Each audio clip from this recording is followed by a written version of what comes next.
Coming up next, run, rabbit, run, run, rabbit, run, rabbit, run, rabbit, run, rabbit. All Guts So Gory presents Rob Zombie's House of 1,000 Corpses. On a stormy night, 4 teenagers set off in search of a figure known only as Dr. Satan. Do you know anything about the legend of Dr. Satan? Yeah. Dr. Satan!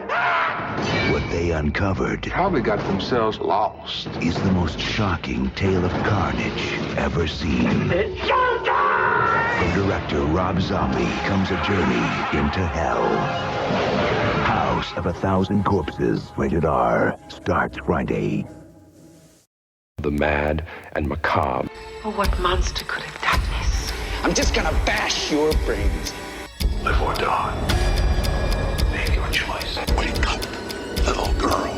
Playtime's over. We don't know what death is. Sliced and diced. Welcome to the All Guts So Gory podcast. Joined as always by Justin and Charlie. I'm Mike, and today our conversation is on Rob Zombie's House of 1,000 Corpses. Charlie and Justin, they just followed us some of Captain Spaulding's fried chicken before we started. How was that, guys? Delicious. I'm normally leery about people handing me chicken from under a counter in a bag or not in a bag. Like, what the hell? Not under a heat lamp? No. Or maybe just with their bare hands? Yeah, nah, man. You keep that, Captain. Are you guys gonna be able to make it through this? Or are you guys too tired after your full bellies? No fried chicken? No, we got this. All right. I save room for the pod. All right. So House of 1,000 Corpses. Maybe it's a little nuanced. I feel like everyone calls this House of 1,000 Corpses. I always have as well. But if you read the title, there's no A. I don't know what the intended name is, but it feels weird to say House of 1,000 Corpses. It does. But I wonder if that sounds weird. But I think that's the intended name. I'm not sure. What do you guys think? I've always said House of 1,000. 1,000. House of 1,000. Yeah. Yeah. But House of 1,000 works too. Yeah. All right, let's get into this. Do it. I picked this film because I really loved it at the time it came out. It was unique. It's psychedelic. It had deranged characters. It was a little funny. You could tell Rob Zombie was wanting to make something a little controversial here, too. No.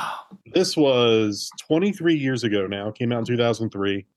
Since then, I mean, plenty of other films test the boundaries, make you feel icky after you watch something like this. But I still think to this day, you watch any one of his films, and he's got a certain tone. He's got a certain style that is unmistakably, you're watching something and you're like, this feels like a Rob Zombie film. Would you agree? Yes, I would agree 100%.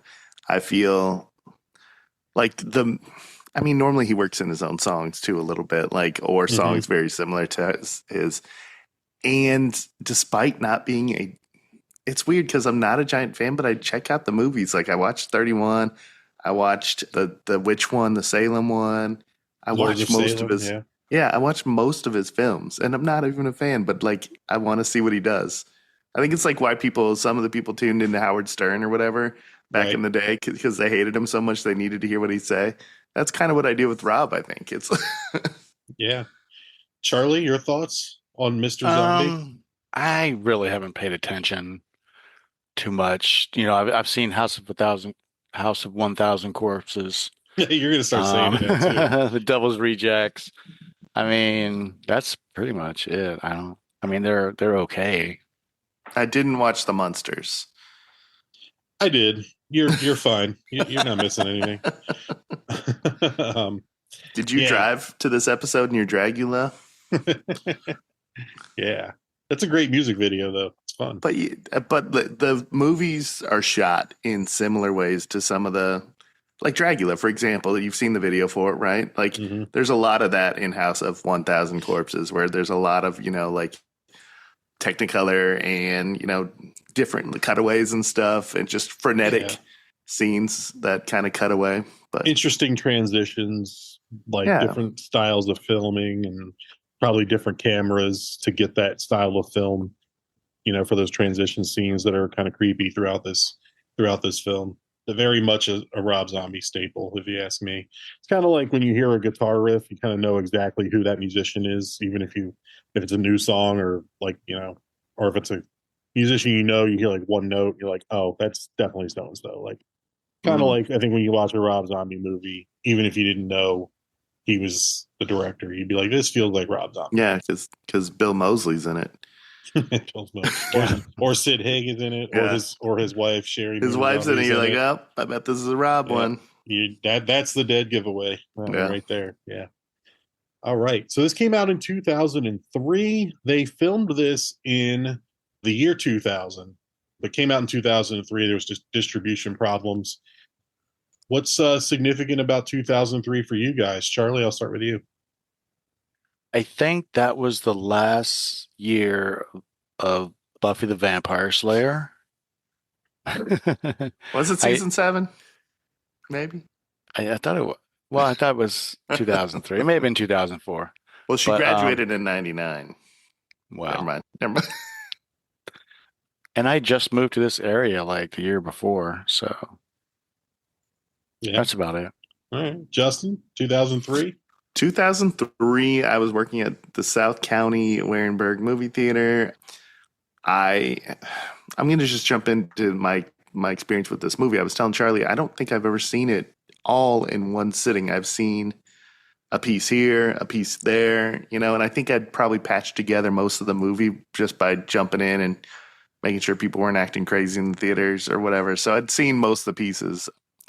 Yeah, but 2003, I was, kind of learning how to be an independent person, right? I was, do some math here, Justin, 22-ish. So, trying to figure out the balance between drinking all night and, responsibilities. It's a tough balance. I'm still working on it. Yeah. This was my first year out of the house. I had moved to Florida after I joined the military. I was living there, so I was 18 going on 19 when this came out. And that's what I remember most about it, is just being on my own, but being on my own, going to a lot of movies, and especially like living in a new place and not having made solid friends yet. Spending a lot of time at the movies in this year just because of circumstances. And, I was always never afraid to go to a movie by myself. Oh, I love movies by myself. Can't talk to the person you're with anyway, except maybe like oh, did you see that? Or like whatever. What the hell was that? Or Wake Up, Mike. Yeah. Yeah. Dude, I fell asleep in Obsession for like 3 seconds, all right? Corporate Retreat, you fell asleep a little bit too, but I don't blame you. Half the theater did. But yeah, I'm tired, man. I got kids. I'm tired. No, I echo that. I 100% relish watching movies by myself, especially like a matinee. I haven't done that in forever because like there's nobody in the theater. You're just like, you don't have to worry about people talking or crunching too loud or anything. It's like your own private screening when you go to like a Wednesday at 11:30 a.m. screening of something that's been out for 3 weeks or something. I checked. Buffy did end in 2003. Look at you. So that's when you said 2003, his heart sunk a little bit. He's like, oh, yeah, Buffy. Yeah. So this this time period, the late 90s, early 2000s, a lot of teen and young adult horror out and about. We'll call it theater friendly horror that was driven to get maybe more box office numbers, stuff like Scream, stuff like I Know What You Did Last Summer, 13 Ghosts, Joyride, House on Haunted Hill, movies that had like familiar casts. Wrong Turn, definitely Wrong Turn, like Candy Cane, Jeepers Creepers, stuff that was definitely horror, but doesn't leave you bad taste in your mouth. Like you come out being like, that's fun. Like, this one, Rob Zombie basically is like, you don't want to bring your 13-year-old to this, even though you could take a 13-year-old to Scream, they'd be fine, I'm sure. Yeah, this is different. He wants you to. It feels gross. It feels like aggressive, violent. It feels like the dialogue is harsh. Yeah, it really plays to, I think, maybe like the male aggression that was a big part of the late 90s and early 2000s culture in movies and music with like new metal and all that stuff. And if you ever watched like the Woodstock 99 documentaries about all that shit, like male aggression was a big fucking issue. Probably way more than it is now back in the late 90s and early 2000s. But I mean, this kind of fit in with that, I think, in a certain way. Not It ran parallel. It didn't run up against the grain on that one, though. It kind of no, like this. yeah. He was not making a statement. I don't think he was making a statement against that aggression. No, in he these wasn't. movies. No. Right. Okay. Yeah. I think that was kind of his shtick too, like his persona, his music persona, and the movie stuff too. One thing I noticed a lot about this movie, and you might not like to hear it, but it was set in 1977. It has Texas Chainsaw Massacre. Oh, it's plastered all over it. Oh, it does. The DNA is all heavily inspired by. Definitely. Right. I don't even think he shies away from that. Yeah, definitely heavily and it's inspired by. It's very Grindhouse too. It's very much in that Planet Terror like Grindhouse type of thing where it's, to me, a lot of explosive like action and kind of parts where the film looked like it was degraded, handheld 8mm or whatever, but obviously it wasn't. It was all added in after post-production, if you will. And Baby and were both highly sexualized, right? Yeah. I like that he brought Karen Black back. Oh, Karen Black's the best, right? She had a minute back in the 70s. She did. I'm 2 degrees removed from Karen Black. I have a fun story. Sarah's got an uncle on her dad's side that directed one movie that Karen Black was in. So I'm what? Yeah. What? We got film royalty all over the place. I know. It's like Sarah's uncle is Rob Zombie. Yes. No, Sarah's uncle directed something called like The Invisible Boy or something like that, and Karen Black was in that, or it might be like a third cousin or second cousin. I don't know how that family tree works on that side, but yeah, he directed and Karen Black was in it. So I'm like, that's kind of awesome, dude. That is awesome. She passed away a few years back. Yep, she did. Yeah. We'll get into. Do you want to get into the cast? Or we talk about Rob Zombie a little bit more? Do whatever we want. He's done? I got a Rob Zombie story. All right, go for it. 1999, Punched him Las Cruces, New Mexico. I went to go see Rob Zombie and Korn. Nice. Concert. That's the most 1999 thing you've ever said. That's awesome, man. Are you down with the sickness? No, that's not Korn. That's Disturbed. Damn it, same thing. It's all there's like 7 bands that all sound the same. It's close enough. It's unknowable. Right. Did the bodies hit the floor? That's Drowning Pool. Oh, see, it's all. Now you're gonna quote Limp Bizkit. He'll get it. He'll get it. He'll try. Stop while you're ahead. Do you do it all for the Nicky? Sometimes. Yeah. All right. Cool. Yeah, written and directed by Rob Zombie. He turned down the chance to direct Freddy versus Jason to focus on this own personal project of his. Wise choice. I'm kind of glad. Yeah. Yeah. For I guess you want to do like your own thing first. Yeah, I do like his take on Halloween, and so I do wonder. The first one. Yes, the first one only. But I do wonder though, like if you would have jumped right into Freddy and Jason, like would that have been as good? Like in that same tone, would it have been a better movie? Maybe. I think I like Freddy versus Jason, but I like Rob Zombie's Halloween more. And I would he have been the only person to direct all 3 of those characters? Ooh. Oh yeah, Michael. That would have been cheating because, like, who's the director? Dick Warlock. No, I can't remember the director, but is it Sean Cunningham? No, not Sean Cunningham. It's Victor Miller, I think. Victor Miller, somebody I think directed Friday the 13th and like Halloween 5. So they got but not a Freddy. Jason and Michael, but not a Freddy. So can't remember the name, but yeah. Anyway, moving on. Moving right along. This is the first film in what would become a trilogy surrounding the Firefly Family. Did this film being a Rob Zombie film, was that a draw for you? Or did you, for me, it was. For me, Not like really. Rob Zombie's name attached to it, I'm like, oh, I got to go see this. Or were you just kind of like, yeah, it's horror, I'll go see it. Yeah, or it looks fun. Or were you just not interested at the time? Like I said, I didn't watch it in its entirety till last night. So he was fine. Yeah. It didn't make me, I didn't know him that well. I knew Dracula, and there was, what was the other big hit. Yeah. So many. Living Dead Girl. Yeah. Yeah. So I was like, it seems kind of, I don't know, it just seemed what I've said about Devil's Reject. It seemed like it was relishing a pretty twisted side of actual people, not like these personality lists like Michael Myers and Jason. It seems like, there were real people that were giggling, jumping around, and like relishing in this too much. But you know what? I was gonna save it till later, but I'll say it now. I liked the movie last night. I would say 3.5, stars or something. It was okay. It was really good. So for what I was remembering, right? So yeah. Nice. So thanks for suggesting it. Yeah, awesome. I know I got a snarky emoji from Charlie, like really when I suggested this one. But so yeah, this was Rob Zombie, lifelong horror movie fan. His band White Zombie was named after the 1932 classic horror film of that same name.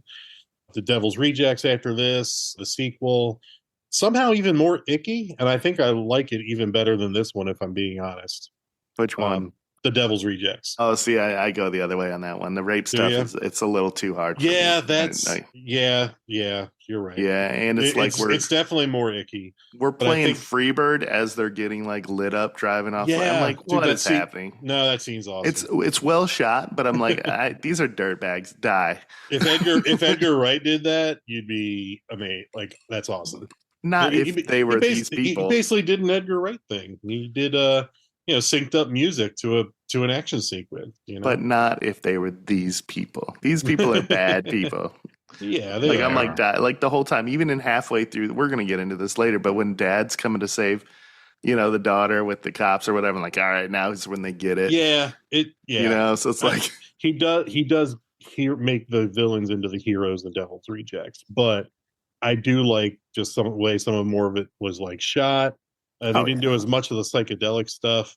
Okay, mechanically it was better. You're right. It was like, technically it was better. But yeah. But yeah, there's some stuff that's even more icky. And yeah, I kind of like the family dynamic, like when Otis and Baby and Captain Spaulding are like on the road trip and they're fucking with Otis about getting ice cream. Like, just, I don't know. That shit was great in Devil's Rejects. But anyway, we'll do that movie another time.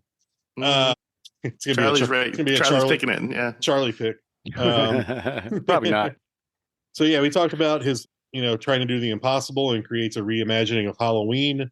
I liked that one too. I like the extended look that one has of Michael's childhood, some of the early days in the asylum. I thought it was good. I think so too. Reimagining where it wasn't just a direct ripoff, but also didn't change it so much that you're like, this isn't the same. This is not Michael Myers. Like, it made him more of a beast, monster, like a beast.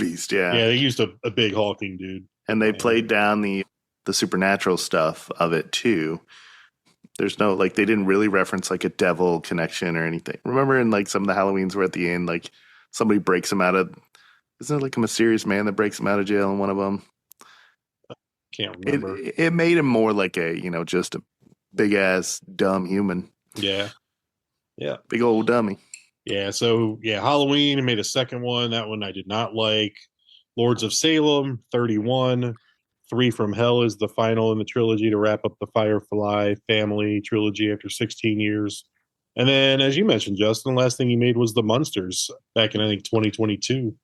A PG film based on the classic TV show. I wanted to like Lords of Salem because it was Sheri's like lead. Like this was her. Yeah. This was her vehicle, right? And it was just okay. Yeah. Did you watch it? Yeah, it's been a while, but yeah, I think I only seen it once. And 31 was a kind of a good time. Charlie, your thoughts on any of those? I haven't seen any of them. Okay. Even the Halloween? I have seen Halloween. I just don't remember which one it was. Gotcha. All right. Rob Zombie's his most unsettling horror movie he's ever seen is Audition. That's interesting. I want to see it. I still haven't seen it. But you haven't seen Audition? Yeah, it's still that one. Yeah. Oh man, I've seen it. I don't remember it. Oh, dude, I'll watch it. There's a very hereditary part in it. It's on our scratch of some sort. Yeah, it is. That's the only reason why I watched it.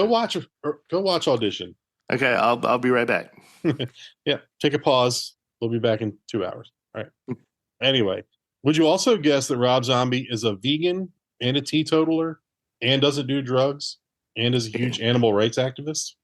No, I would not guess any of those. I wouldn't either, but he is apparently. So good on him. Sure. To drink of his beer. Right. The animal rights part, that I'm not saying, I mean, I feel like this guy would be like cousins with Ted Nugent or something. Just on looks and looks alone, right? Which is very terrible of me. I mean, to do. I feel like very terrible. I feel like you could picture what he smells like too. You know? Yeah. Right, but a lot of sweaty leather. Yeah, I'm sure he probably owns some clothes with probably owns some clothes with like rebel flags patches on it back in the day. But you know, whatever. That's Rob Zombie. Let's talk about the cast. I want to. There's a lot of cast to talk about. I don't want to talk too long about really any of them because you got the Firefly family. You got our core four protagonists in this one.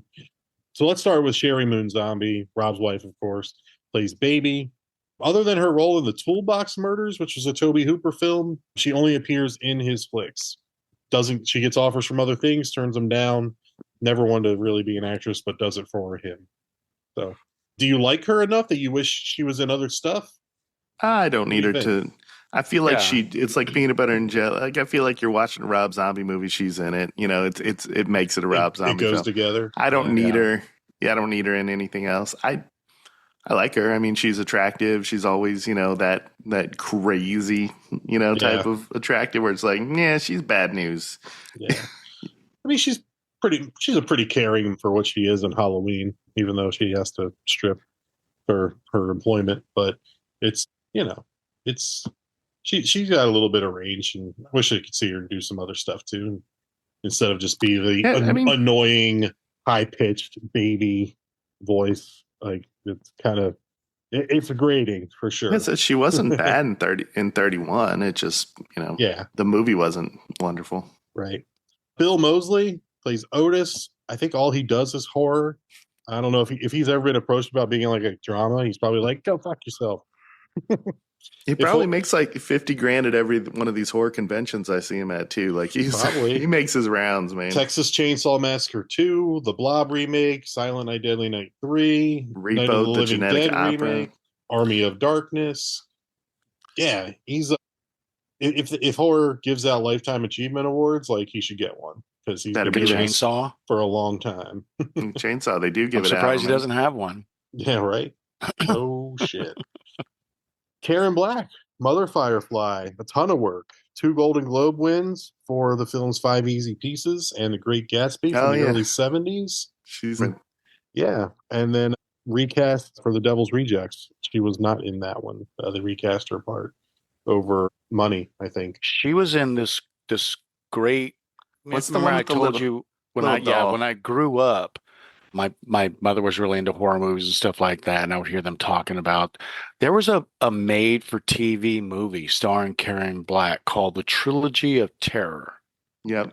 And it's 3 shorts wrapped into one movie, and she's in one, and actually she's in all of them, but the one that I remember the most is this little African warrior doll. This little like racist this doll. Tall, and it's got this necklace, and if you take the necklace off, a bone in his teeth, it comes alive, and you know, maybe it's just me, the history with it, or you know, just kind of like how it like hits on my early days.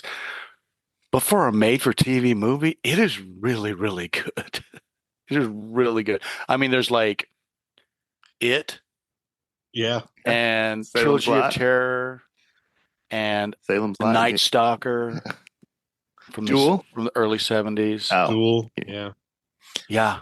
Okay, that's the synopsis is 3 bizarre horror stories, all of which star Karen Black in 4 different roles, playing 4 tormented women. Yep. Wow, that's impressive. I'll have to check that one out. Definitely. All right, Matthew McGrory plays Tiny. He is the Guinness Book of World Record holder for the tallest actor at 7'6". Also, the largest feet ever, wearing a size 29.5 shoe. I wonder if he's on Wiki Feet. Well, not anymore. He passed away right after filming Devil's Rejects at 32. Poor Tiny. Yeah. I mean, 7'6". I mean, people know. I mean, there's no. Did RJ make it into Devil's Rejects? Who? Rufus Jr., RJ, the tow truck driver. That was Killer Carl. Oh, Killer Carl? No, I don't think so. Okay. I don't think so. I don't think he was in it. Yeah. Anyway, go ahead. Or if he is, he dies in the beginning. One of them, I think, gets shot in the shootout in the beginning of Devil's Rejects and eats it. But Sid Haig, Captain fucking Spaulding, tons of credit to his name. He's usually playing a henchman type, a bad guy, a heavy. He got typecast as that until Tarantino cast him as a judge in Jackie Brown. And then some more roles opened up for him. He was kind of tired of being like typecast as that after like 350 times. He's also in Kill Bill Volume 2 as a bartender at a strip club. He also appears in a lot of Rob Zombie's work. And he's another one, unfortunately, passed away. I want to say about six or 8 years ago now. But yeah, Sid Haig he's a unique looking dude. He is, and he's probably, I mean, what do you say, second or third most memorable character in this movie, even though he doesn't have that large of a part. Easily, yeah. Great character actor, much bigger role in the Devil's Rejects. You know, we find out in Devil's Rejects that he's related to the Firefly family. They don't really reveal that in this one, but he is a member of the family. So, he's in tight with them. Yeah. At the end. Yeah. Yeah. And then some other smaller parts, but let's move on to the core four protagonists here, starting with Rainn Wilson as Billy. He's Dwight Schrute, man. We talk about it. We've talked about it before. Certain actors and actresses are just like, you are this person. He's Dwight for the rest of his life. He's Dwight. He has a podcast. I'm sure he does. Yeah. And it's Radio Rental. It's called Radio Rental. And it's people telling their true stories of, like freaky shit, basically. So pretty good. Yeah, it's not bad. I mean, the first season, he's the voice. He's the guy, kind of like a crypt keeper type of character who points you and plays these videos of stories and stuff like that. But he's in the first season. I don't think he's in the second or third season after that. But his name's all over it. Yeah, he's in this movie called Dead and Breakfast. I keep talking about that. Yeah. He's in Cooties. Cooties. He is. Yep. He's a jerk boyfriend teacher in Cooties. He's in Super with James Gunn. Super, yeah. Almost Famous. So good. Oh, yeah?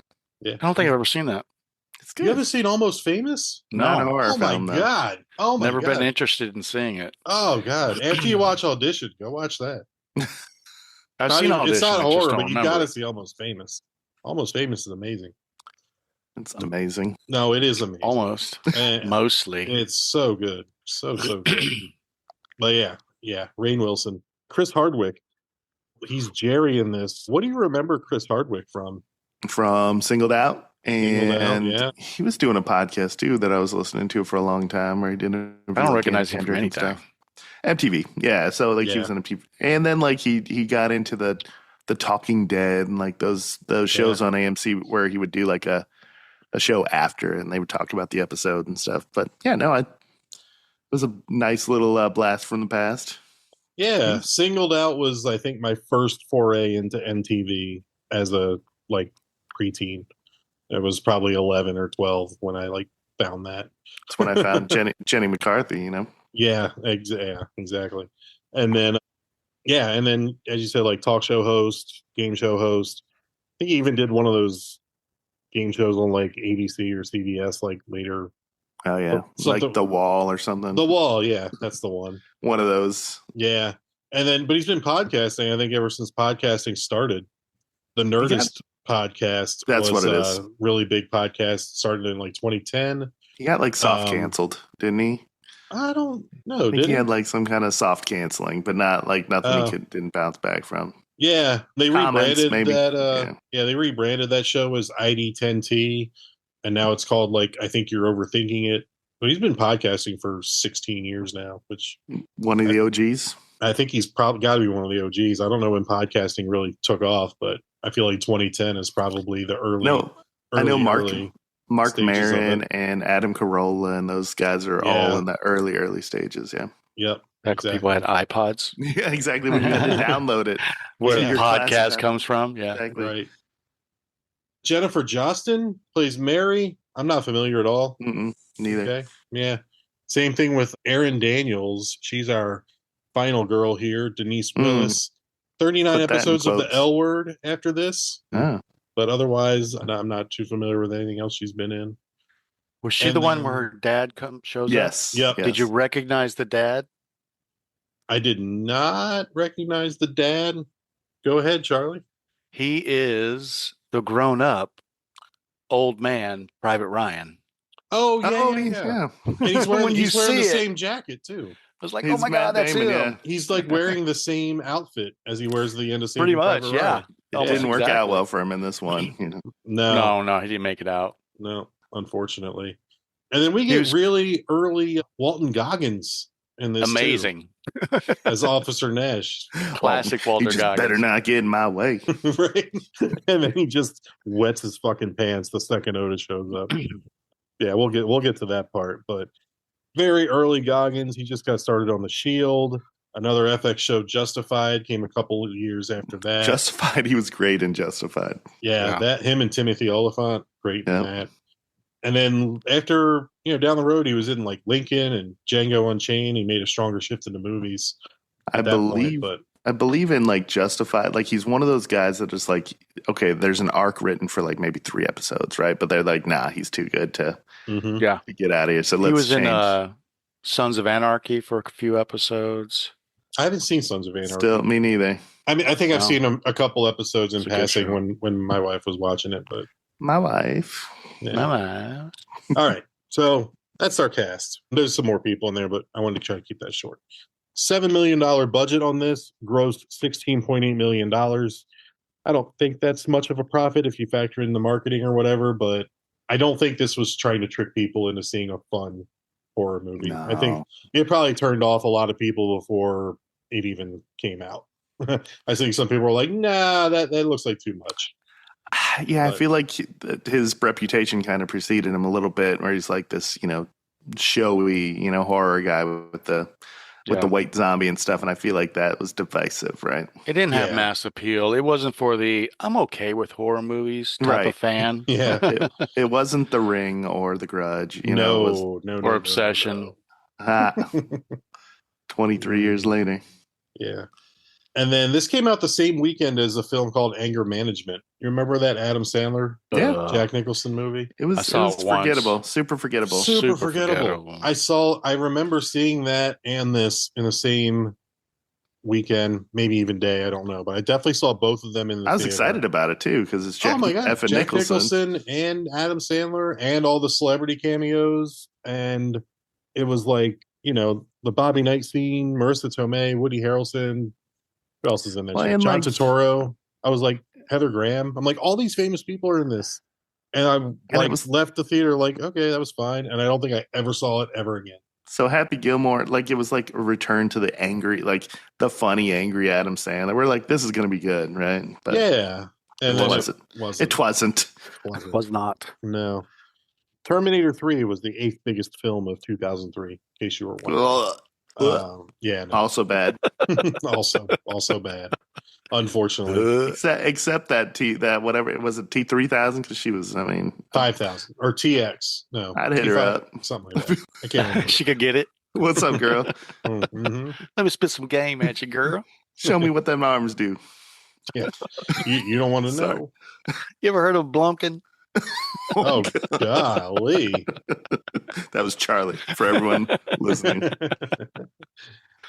The Fangoria Chainsaw Awards. Sid Haig and Karen Black won Chainsaw Awards for their supporting roles in House of 1000 Corpses. This film lost Best Wide Release to 28 Days Later and lost Worst Film to House of the Dead. That's fair as well. House of the Dead is one of the worst horrible. movies. Yeah. U-Bowl doesn't. And 28 Days Later was awesome. Mm-hmm. It was, yeah.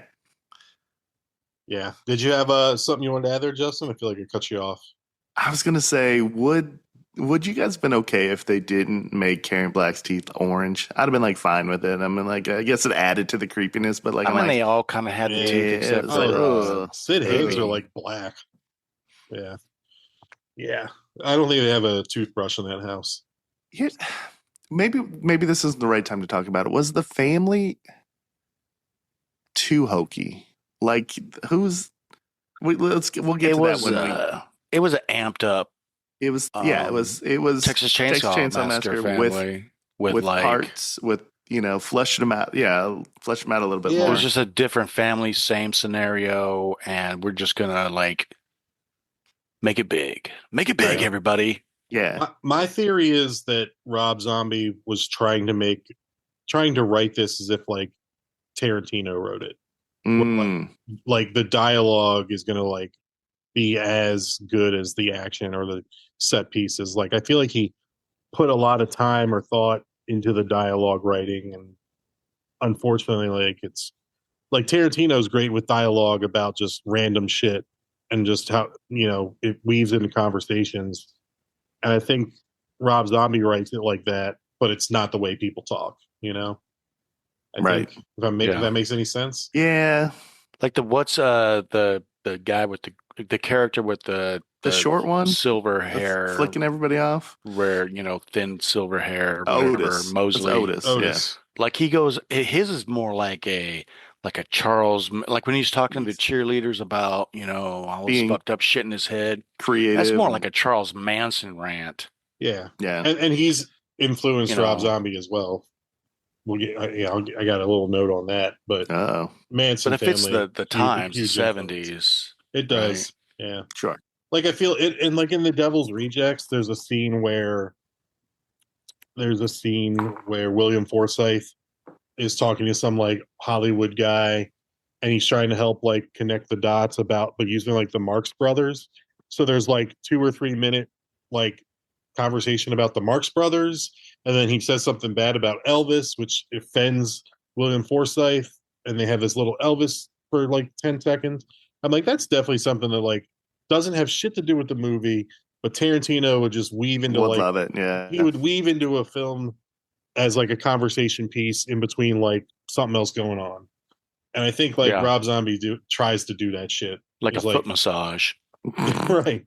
Yeah. And so like I think he tries to make it grandiose, make the dialogue more than what it needs to be. Maybe, I don't know if that makes sense, but right. And it's like very like choppy too. So like the scene where it's showtime and is that Grandpa? Who's the dude? That's not Grandpa, is That's it? Grandpa. That's Grandpa, little dude playing the comedian in that show.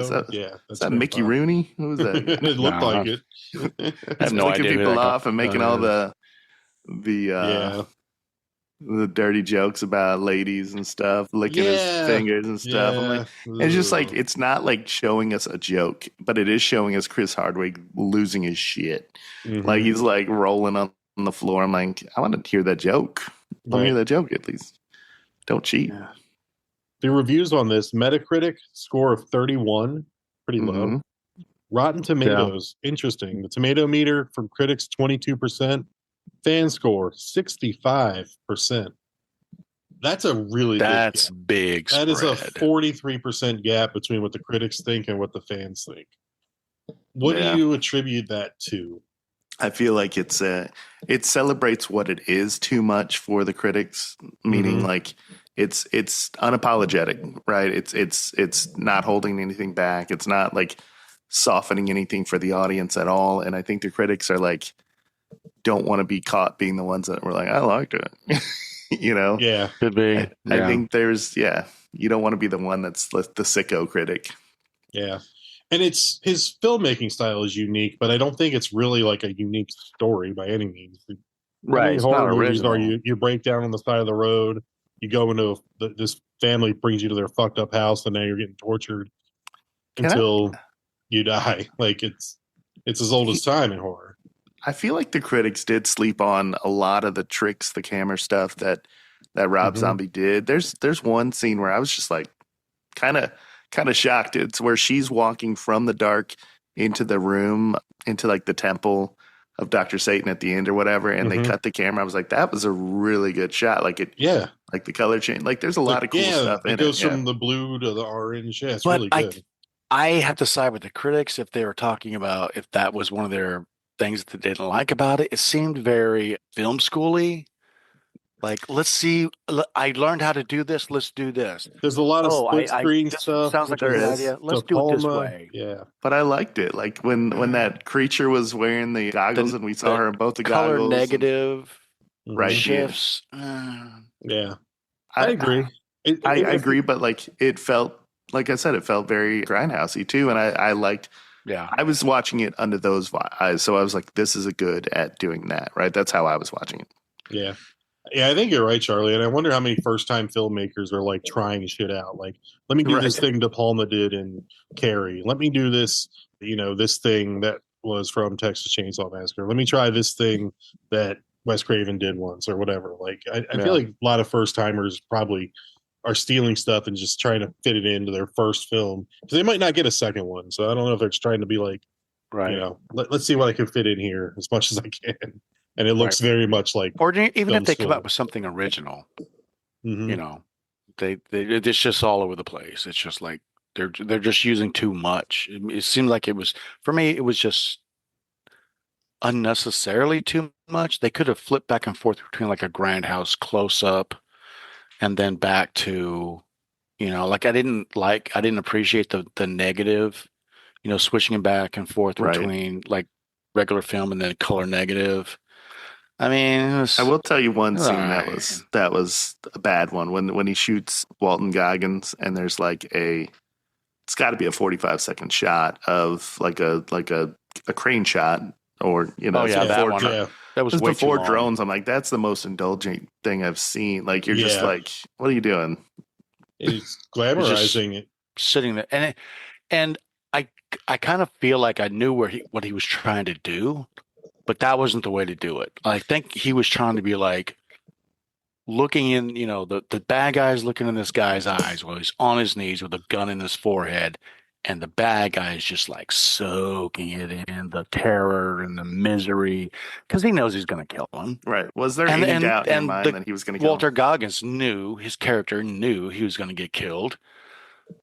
But from that distance, it just seemed like, I was like, did the movie pause itself? Right.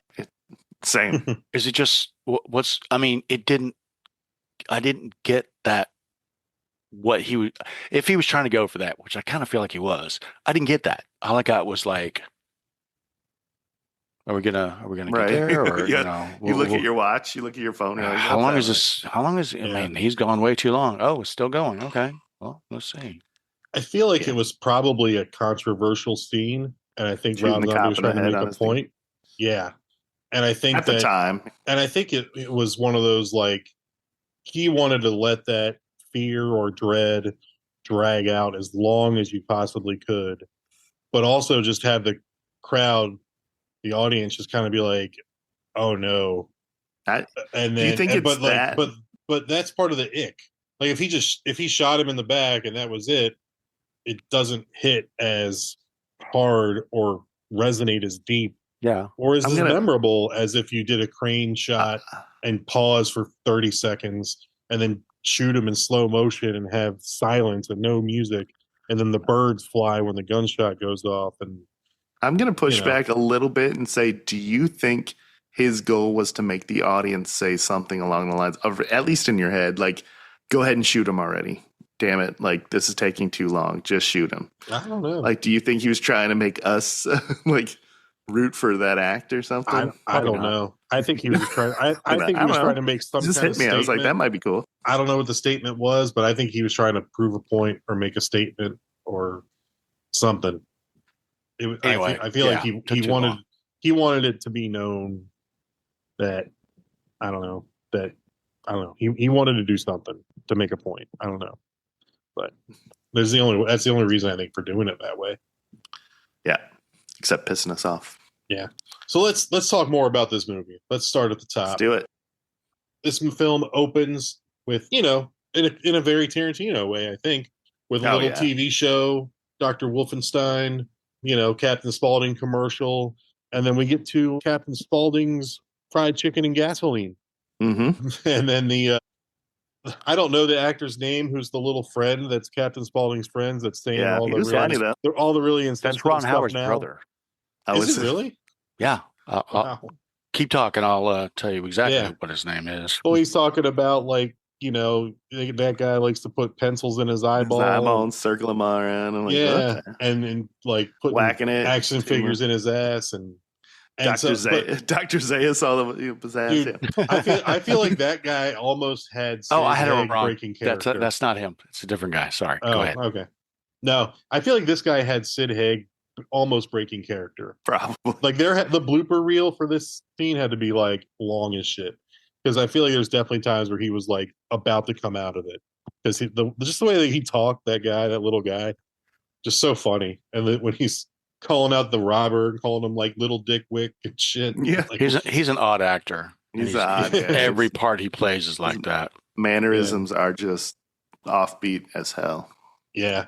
So the robbery attempt goes wrong. This is very Tarantino like too. Yeah, like the beginning of Pulp Fiction, where it's like there's a stick up.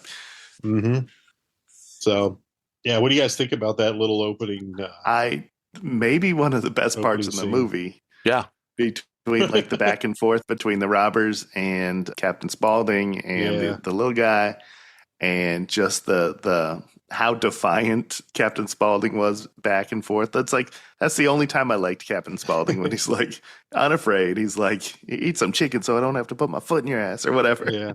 I love when there's like a heist or a robbery and the one of the robbers starts like fumbling and then like takes his mask off and he's like, I said shut up, and then the other robber looks at him and takes his mask off and be like, hey, put your mask back on. Like it's like it never fails. Every time I see that, I'm like, that's funny.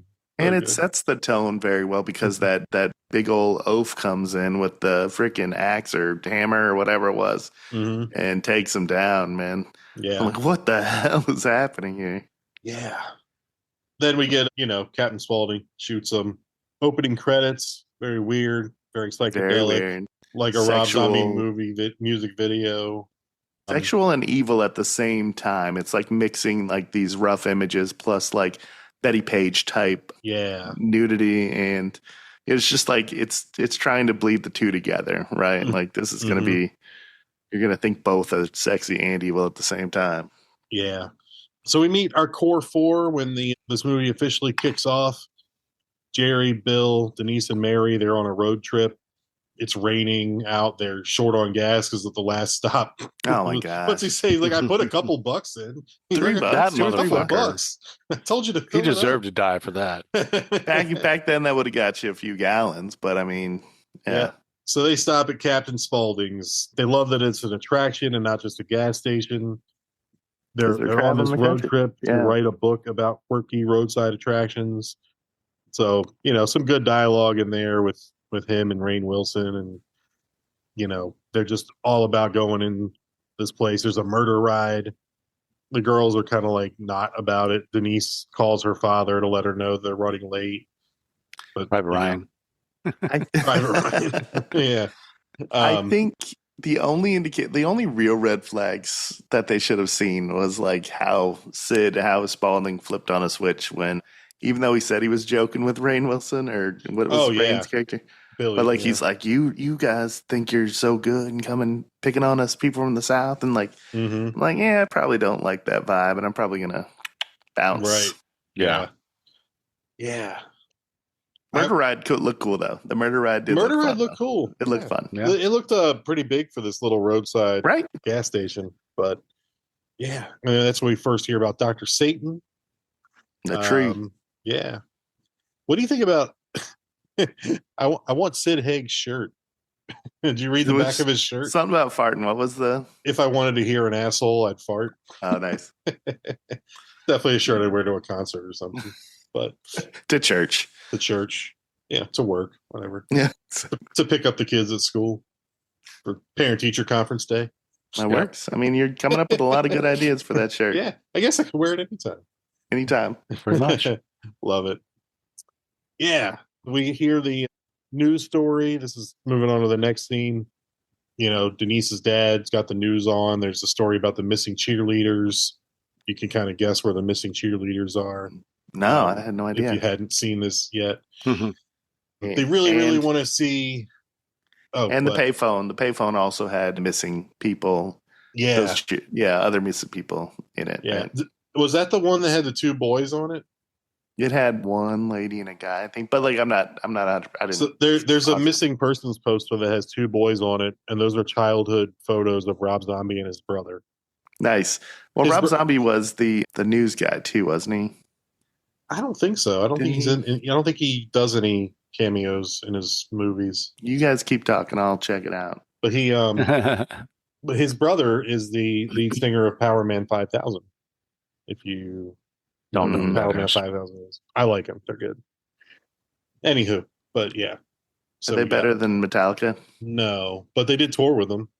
Summer Sanitarium tour 1998. Yeah, it was like Metallica. Who was it? Metallica, Power Man 5000. I want to say Kid Rock, and one other big like hard rock act. Not Korn. I don't think it was Korn or Limp Bizkit. I can't remember. Are we considering Kid Rock a hard rock? No, fuck him. But yeah, Poser. Yeah, Poser. That's what he. But he was big then. But no, it was. Yeah, one of those years. Summer Sanitarium, 98, 99, 2000, something like that. Anyway, so Jerry really wants to go see Dr. Satan's house. They're on their way back down the road. They end up picking up Baby, who's hitchhiking. They don't know who she is. They offer her a ride. I don't live too far. And then the car doesn't break down. Somebody shoots the tire out with a shotgun from the side of the road. And so they need to get a tow truck. Baby's like, my brother's got a tow truck. You don't live far from here. Get to the creepy house. Are you going in this house? Isn't the first thing we see about like 1,000 doll heads on the wall with the, yeah, like a doll parts. Yeah, they do a decent job of like it's all about the deluge, is the freaking pouring down, pouring down the rain. So you're trying to find shelter. It's guess. like the movie. What do we do? Heretic, where it's like that can dictate a character's decision, is like being out here or not, right? So it says Rob Zombie made a brief cameo appearance as the assistant to the horror host Dr. Wolfenstein, but I thought he read the news or whatever. I don't remember an assistant. I don't remember an assistant either.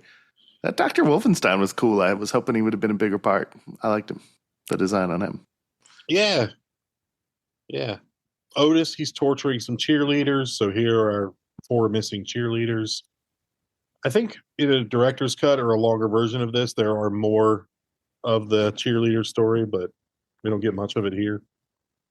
This movie is, hour and 29 minutes, so didn't need any more. But it's perfect, and Mike's perfect.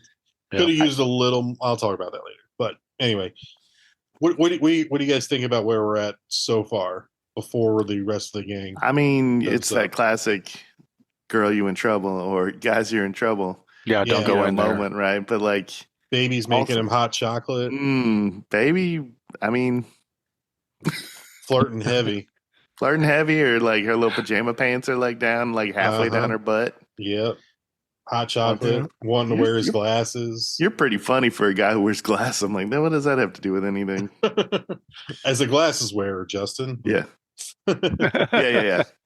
He must have been, I liked his moose joke about, he must have been running pretty fast. Bust through that wall.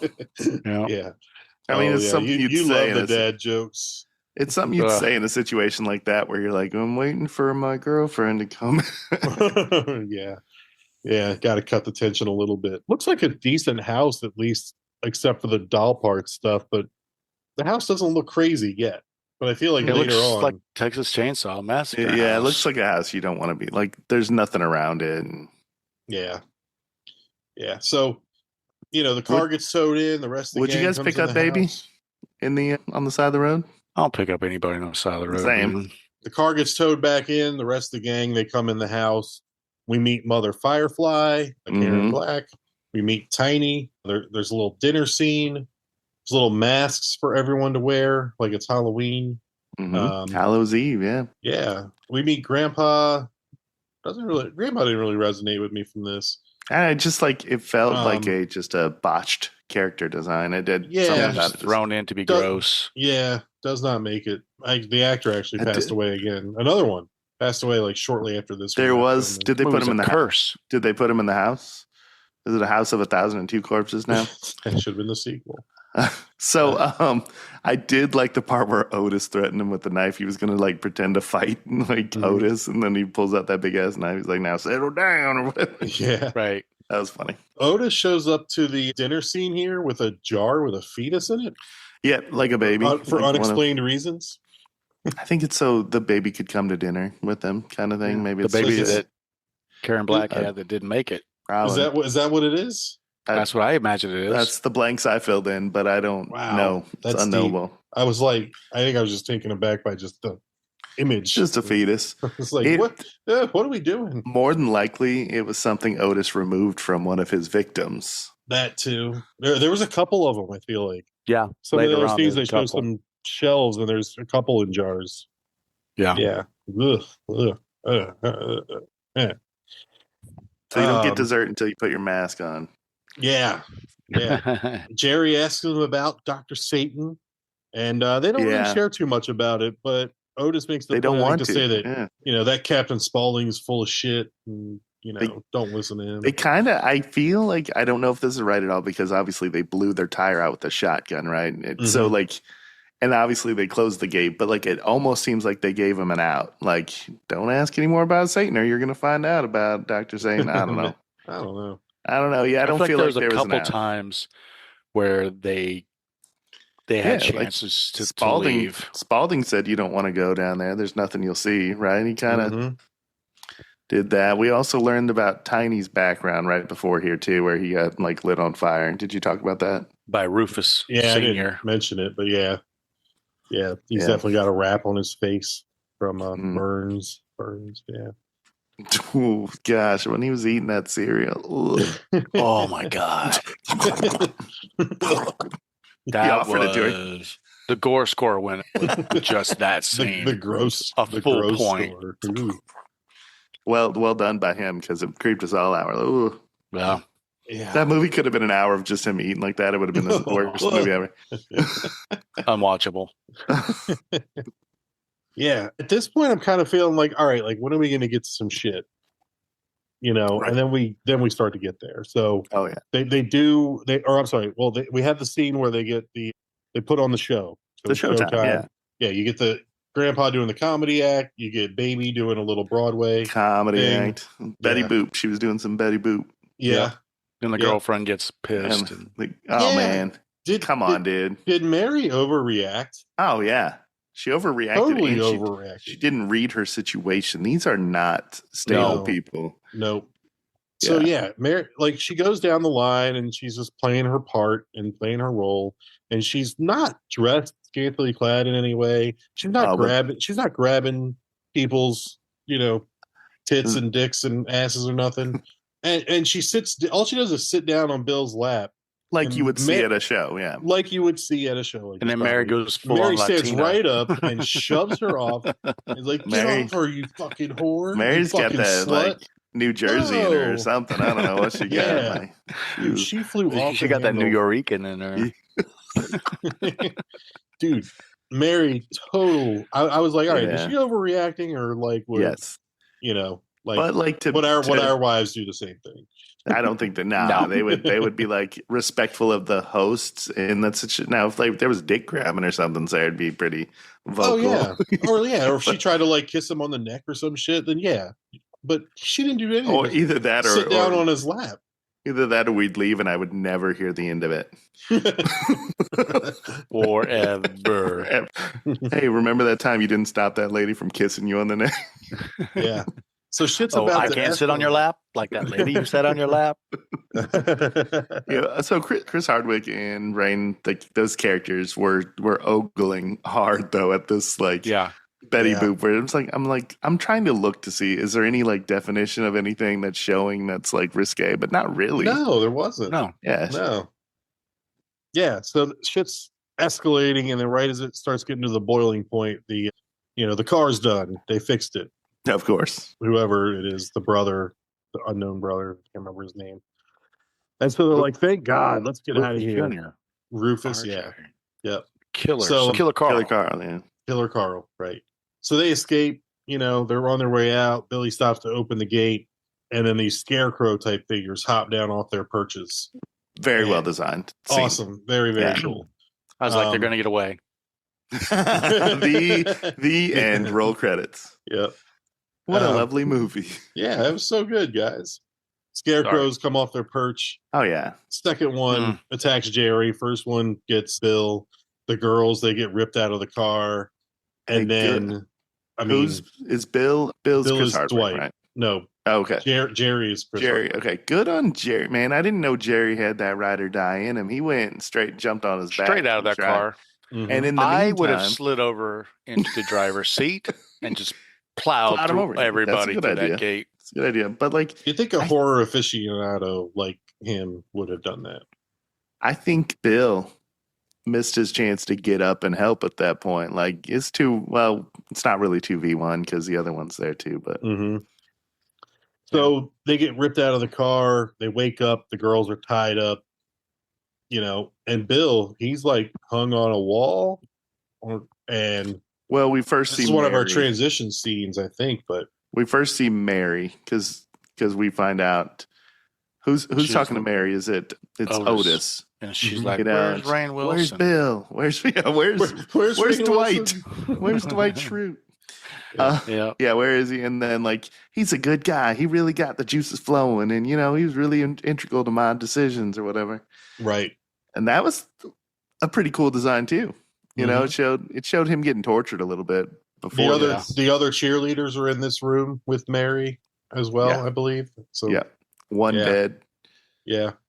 Yeah, like laying opposite her in the bed. Yeah. I think I'm wrong. We did see a little bit of the torture of Bill. we like, do. Yeah, we yeah, you're right. You're They right. cut We saw a to little bit. him. Otis and Baby are using a straight razor and just like cutting him across the face. Not like not trying to kill him, just, like not trying to like slit his throat, but just bloody him up. just taking it like from one cheek to the other, like torturing across him. your nose. They get off on Oh, torture. God. Like that's gonna bleed and that's gonna hurt, and just they're torturing him with just a straight razor, like so brutal. But then, then they turn him into Fish Boy. Yeah, that was cool. That was the Fish Boy was cool. quickest taxidermy I've I ever seen in know my life. that was my first thought. I'm like, damn, that was fast. It was a good job though, and it couldn't have been done that fast. I mean, fast and good. This is your first instinct that Captain Spaulding, I think, is part of the family because he has these attractions at the roadside at his thing. Yeah, because not long after that, it cuts back to him and the two cops. Yeah, go in to question Walton him. guy. And when they walk in, they see this merman. Yeah, mummified merman up on the wall. Look at this crap. Yep. Yeah. So then, that's our next scene is we meet the cops, Wydell and Nash. Wydell, what a good name. Yeah, sounds like a sitcom. Wydell and Nash. They're interviewing Captain Spaulding, and he's just like, dumbass kids probably got themselves turned around. Right. He's telling, like, didn't you draw them a map? How about you draw me the same map? Like, it's just the back and forth with them. Good stuff. A little over the top, but like a little over the top, unnecessarily over the top. You don't want to bring heat. Nobody wants to bring heat. What's when Goggins goes to get like a couple of sodas and comes back? What's he say when the guy's leaning up against the car? Like, it's not your living room. This ain't your living room. Get off my goddamn car. The camera pans over, and like the other cop is also leaning up against it. He was like totally fine with this stranger also leaning up against it. That was probably the best line of the whole movie. This ain't your goddamn living room, or this ain't your living room. Get off my goddamn car. Yeah. He's talking a big game, and then they say that like Denise's dad is going to come be a part of it. It's like, not my idea. Chief said so. We're going to do it. Better stay out of my way. You better stay out of my way. Yeah. he's talking a big game, and then pretty soon he's just gonna fucking shit the bed. Yeah. So this is where Tiny has Denise tied up. He comes in with the cereal, as you mentioned. He tries to share it. He's nice. Yeah, like he tries to share. He's got another novelty shirt, cheap ass Halloween costume, It's the best. t-shirt. What's the better shirt, that one, or if I wanted to hear an asshole, I'd fart? I like the cheap ass Halloween one. Depends on the situation. Yeah, that's true. That's true. Yeah, one you can only wear on Halloween. Yeah. It's America. You can wear it anytime. Yeah. And so the cops they find the car. Mm. Yeah, so they find the Find car. the key. And they cut back and forth between the cops and the Firefly family a bit, because they find the car and they cut over to Baby cutting Jerry's hair, and then she starts asking questions and is like, "If you get it wrong, you're fucked." And ask him like, what's my favorite movie star? Yeah, Marilyn Monroe. Marilyn Monroe. No, it's Betty Davis. But you should have known it's Betty Davis, right? Nobody loves Betty Davis. Nobody. Except that so songwriter. she scalps him, man. Fucking scalps him for getting it wrong. She was right. He was fucked. He didn't look scalped earlier. Like when they show him later, just like I was later. Yeah, I mean they I had a question about got that too. cheap on the makeup because she only like scalped like the first part. I mean, she scalps and starts pulling back. You can Right, see that's like the scalp coming up and the blood and the skull underneath for a second. Yeah, and the rest is just his hair cut off with patches left. right. Yeah. And then I think we cut back to the cops and we get the body in the trunk. Hey, look for the keys, and like open the trunk, and in the trunk there's a body that says "trick or treat" carved all the way up it. Pretty gross, pretty gnarly looking scene. Probably one of the cheerleaders, because this wasn't Mary, this wasn't Denise. Yeah, they said like, "Is that one of the four that's missing?" Like, no, and then Nor myself. I don't know if he said it was one of the cheerleaders, but local girl. Yeah, local girl. We knew it was one of local the girl number 2. Yeah. My big break, Mom. So when they go back and like Otis and Grandpa are watching TV and Otis is throwing knives at the wall where the dude is hung up, is that supposed to be Jerry? Yeah, it is Jerry. Okay, because he's missing all his hair, but he's not scalped, even though she scalped him. I think they had like a little. It's not representative of what she did to him. Right. Yeah. Okay. That's why I was a little confused. Continuity person. Who is this guy? Right. It's Jerry. Yeah. Okay. So yeah, just a little, nitpick, movie flaw, whatever. We'll forget it. So Dad comes in, and then it's like we're gonna go to this house. Yeah. Right? So we get to the house, and they start walking around the place. I think Nash and the dad, they start walking in places like without a warrant and start opening up doors and shit. Wydell goes to the front door and does all the whole like, "May I come in?" and just Karen Black, mother Fireflies, being very welcoming. And while the cops are at the house, Nash and Denise's father, they find the girls. They open up like a shed or something. Were they alive in there? I feel like the cheerleaders might have been dead. Denise was alive. Mary was alive. So Mary was and Denise were Jerry. I think Jerry was also tied up in that little thing too. The 3 of them were alive, but the cheerleaders I think were dead, but also in that room. And didn't they do a cutaway where it was like everybody was moving, or no? I couldn't I didn't pay too close attention, but I think so. I think they're kind of the 3 of them are hung up on this thing that sort of spins a little bit, but So Nash gets on the radio to call Wydell, and as soon as he starts throwing up, the music kicks in, and like some old timey music, some old timey song kicks in, and everything else is muted except the song. But when Wydell picks up the radio, Mother Firefly just shoots him right in the neck, right in the head. Yep. You get the feeling that the sheriff was flirting a little bit too. Little bit, or was he just having some southern hospitality? Like, maybe was he some just southern charm? Like a little bit of both, maybe. Good morning, ma'am. I think once I come in? Once he's at the table, it seems like he's like staring at stuff. Thank you for the lemonade. This is choice. This is just so good. I don't know. I think he's got that foghorn leghorn in him. A little bit. Wydell definitely had a little bit of that in him. And then so he's dead. And then Otis comes out, and we see Denise's dad takes 2 shots in the back, falls his face first into a puddle. He doesn't run in to save his daughter. He just runs away. Yeah. For what though? Like to get something out of the car, you think, or just running? Because Nash is throwing up and like, maybe he's a sympathetic vomiter and was like, "Oh, right, I'm gonna throw up since you did." Can't be around it. Yeah, he takes 2 in the back. Otis comes out of the bushes, and fucking Nash, Walton Goggins, just drops everything. He's just totally. He talked this big game, and then here he just wets the bed, man. Doesn't try to shoot Otis. He's got a weapon. You're a cop. Like put the gun down, or like done nothing. Just drops the radio, drops his gun, drops to his knees, puts his hands on his head, like don't shoot me. And then he had 4 business days to move out of the way. Yeah. I mean, it was slow motion, so we had 3, but 3. Okay, right. Yeah, I mean, we talked about this scene already. I think he was trying to make some kind of statement with the cop killing, but not sure what that statement was or who it was directed at.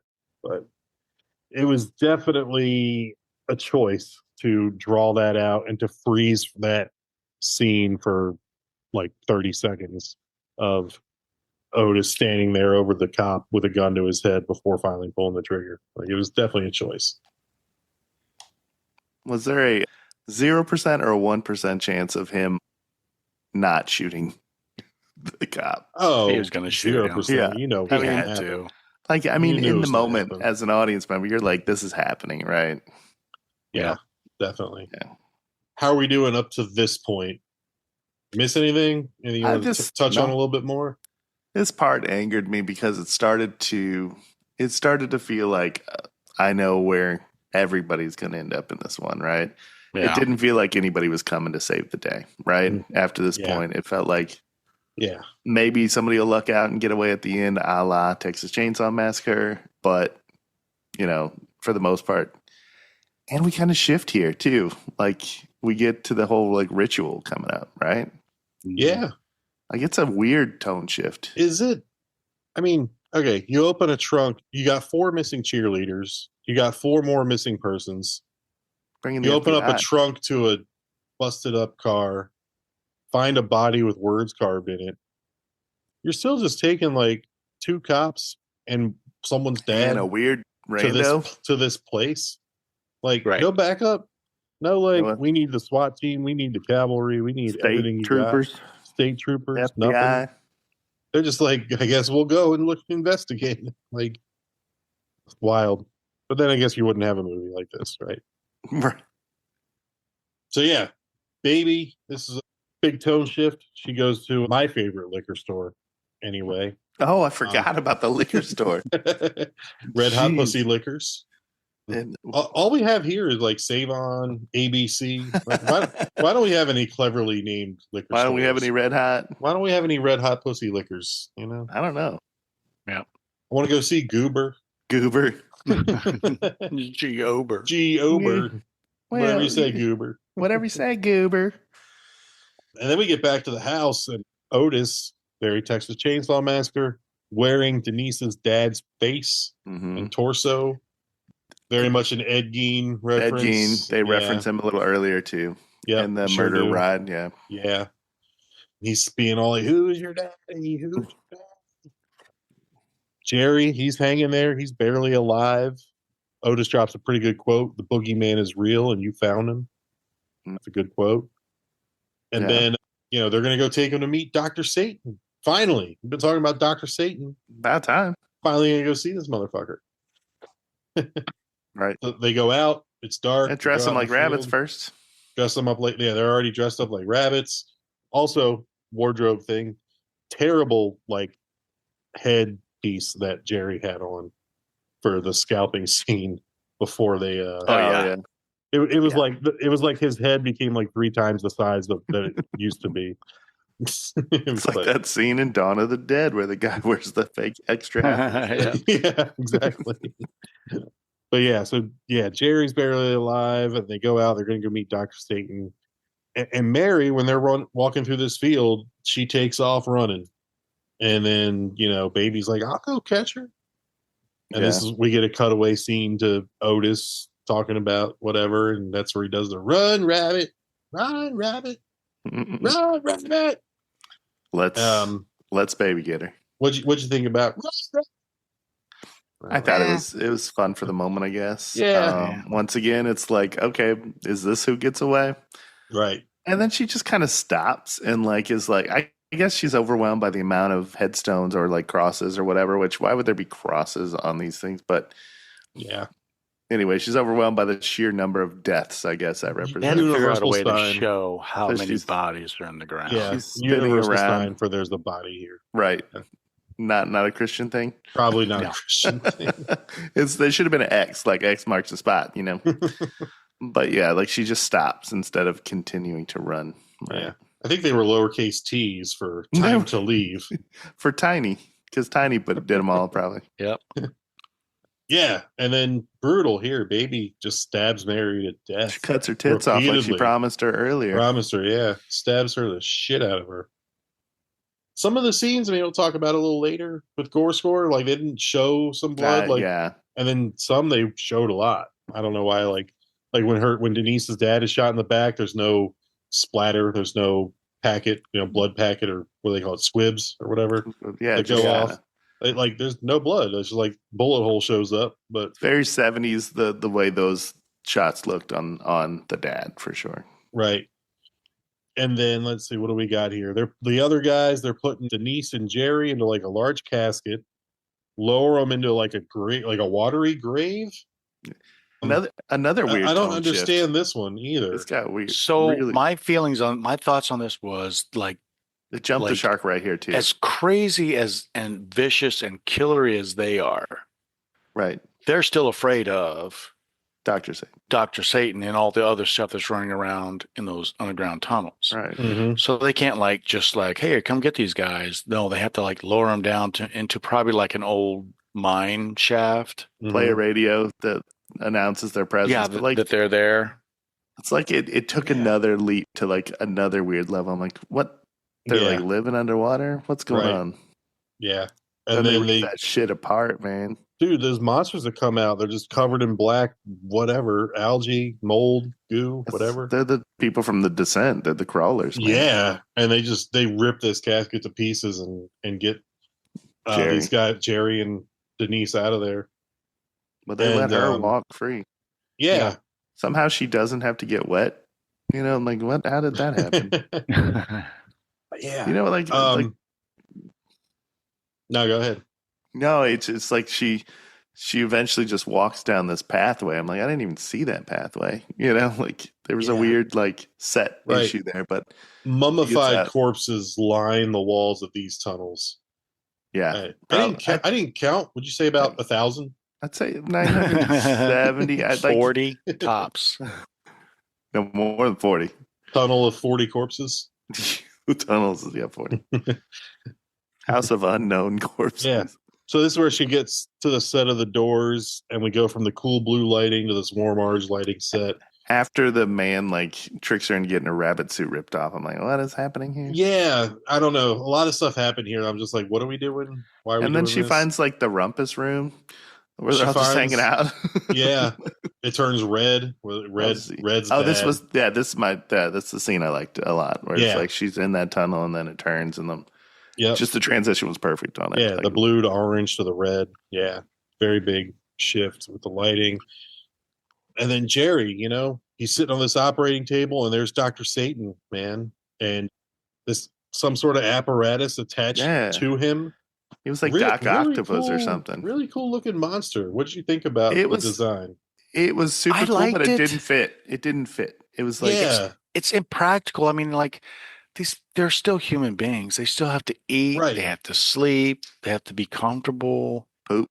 Dr. Satan actually feels like a monster where the other characters are human. And so does this other thing that his minion or whatever. Yeah, the professor. What the hell was that? Which I didn't even catch his name. The dad. I had to look in the credits. He had a butthole for a mouth. That was the dad. Was that Remember dad? When she was describing how he tried to burn the house down, that was the guy. who was trying But to it burn all the just house like down. it felt like they ended up in the wrong movie. Those two. Yeah. Yeah. They credit him as the professor, and I don't think they call him that or reference that at all. No.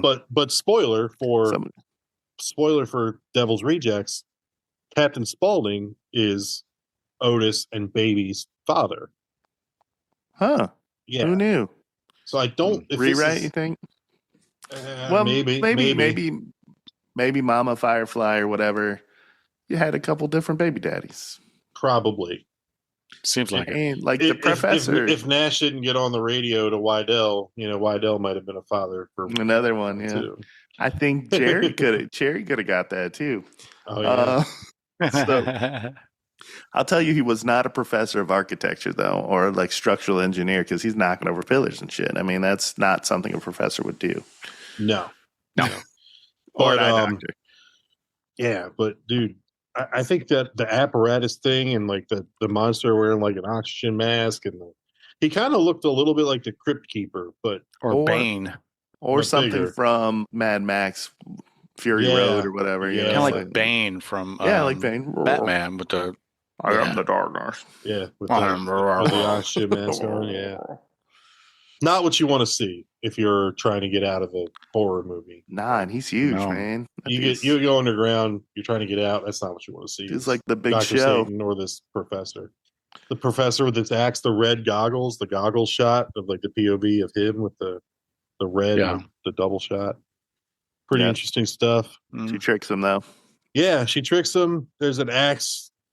Takes an axe to the pillar, buries himself. Tunnel starts caving in, and Denise escapes.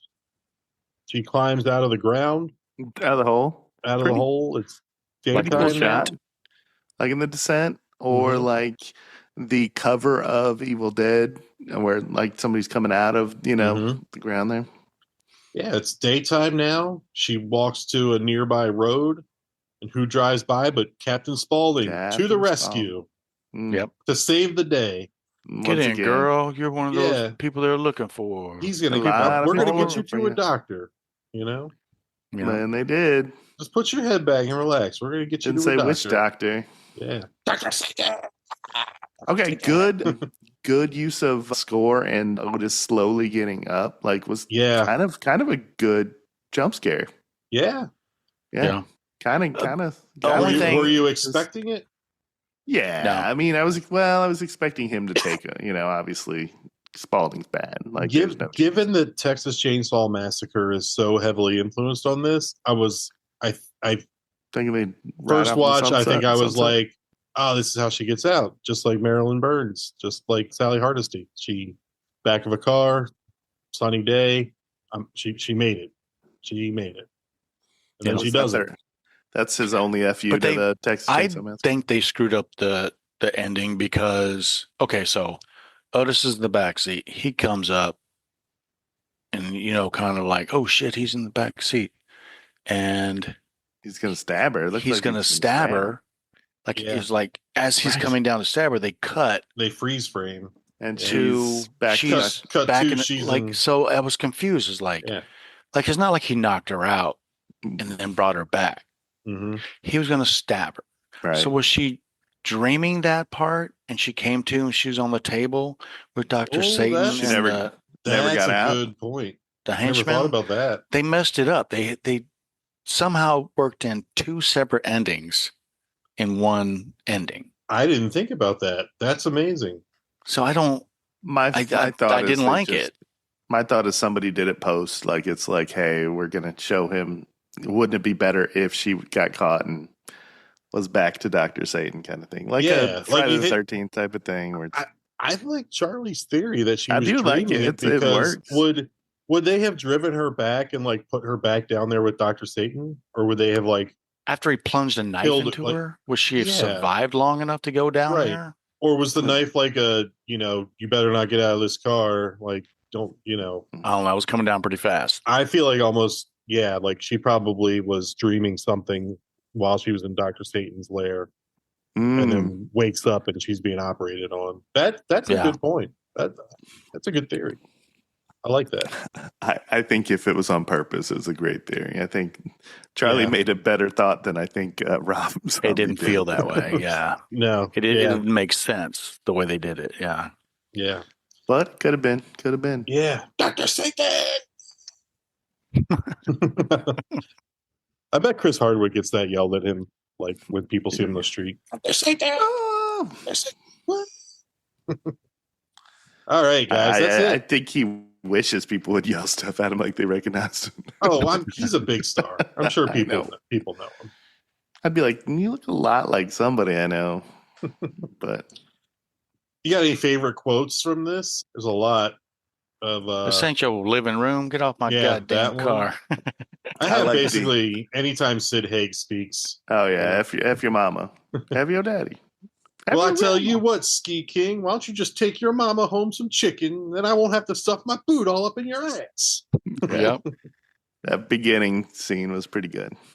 Well, he also says something to the cops. I think he's like, well, the bigger the cushion, the sweeter the pushing. The sweeter for the pushing. Because they show him the picture of Denise, and he's like, I like it with more meat on their bones. Yeah. Then they're like, we don't need to hear about your sex life. I always thought it was the older the berry, the sweeter the juice. It's both. You haven't heard this? The thick of the black as the berry. Oh, she black as a motherfucker too. We going Friday on him?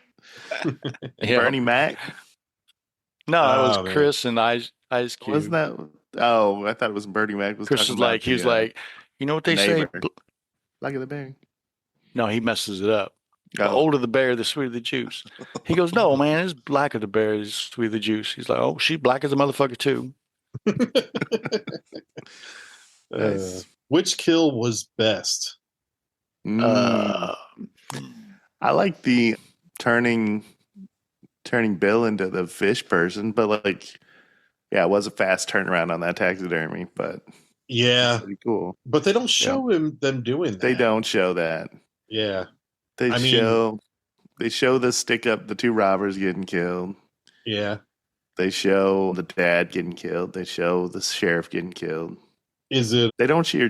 Well, they show Jerry getting his brain operated on, I guess. Yeah, I was gonna say like the Dr. Satan scene is pretty intense, that sequence, but you don't know if he's killing him or torturing him.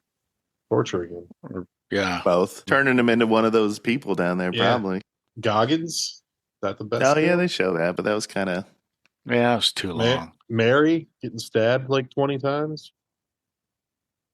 I don't know. I don't like any of them. Yeah, well, that's the ick factor with this movie, right? Oh, well, what about the giant dummy running in and hitting the cop or the robber on the head? That was pretty good.